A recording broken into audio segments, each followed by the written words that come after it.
સાથે ચર્ચામાં વિદ્યાસાગર ઇન્વેસ્ટમેન્ટ્સના નિશિત દોશી જોડાઈ ગયા છે।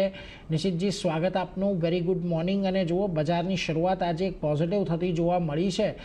ખાસ કરીને થોડાક આપણે વૈશ્વિક બજારોના સંકેતો લઈએ કે એ બધાની અંદર પણ આપણને એક પોઝિટિવિટી હતી।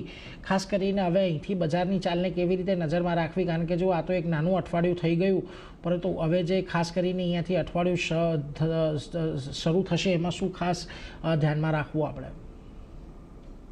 મોર્નિંગ નિરીક્ષક અને ગુજરાતી સીએનબીસી બજારના બધા વ્યુઅર્સને ગુડ મોર્નિંગ। સો માર્કેટની વાત કરીએ તો આપણે સારી એવી રિકવરી લોઅર લેવલ્સથી આજના દિવસમાં જોવા મળી છે। એક જે રેન્જ છે નિફ્ટીની, એ બ્રોડ રેન્જમાં અત્યારે નિફ્ટી કામ કરી રહી છે। 25,800 થી લઈને 25,600 આ બ્રોડ રેન્જ જે છે, જ્યાં આગળ લાસ્ટ 2-3 દિવસથી આપણને એક સાઇડવેઝ મુવમેન્ટ જોવા મળી હતી। તો ડેફિનેટલી એક લોંગ સાઇડની પોઝિશન્સ મૂવમાં અગર આપણે રાખવું હોય તો આપણે પોઝિશન્સને હોલ્ડ રાખી શકીએ છીએ। એક 25,700ના સ્ટોપ લોસ સાથે લોંગ પોઝિશન્સને હોલ્ડ રાખવું જોઈએ। 25,800ના અભાવ અગર નિફ્ટી નીકળે છે તો આપણને પાછા 26,000ના લેવલ્સ માર્કેટમાં જોવા મળી શકે છે। બેંક નિફ્ટીની વાત કરીએ તો આજે સારું એવું આઉટ પરફોર્મન્સ બેંક નિફ્ટી ઇન્ડેક્સમાં આપણને જોવા મળી છે નિફ્ટીના કરતા।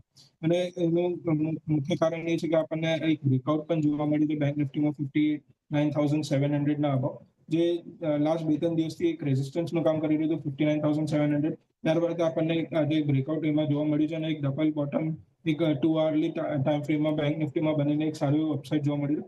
તો ડેફિનેટલી બેંક નિફ્ટીમાં પોઝિશન્સને હોલ્ડ રાખવું જોઈએ। આપણને ફ્રેશ જે હાઈઝ હતા રિસન્ટલી આ જાન્યુઆરી સિરીઝના 60,400 અને 450ના, ત્યાં સુધીની મુવમેન્ટ આપણને બેંક નિફ્ટીમાં જોવા મળી શકે છે।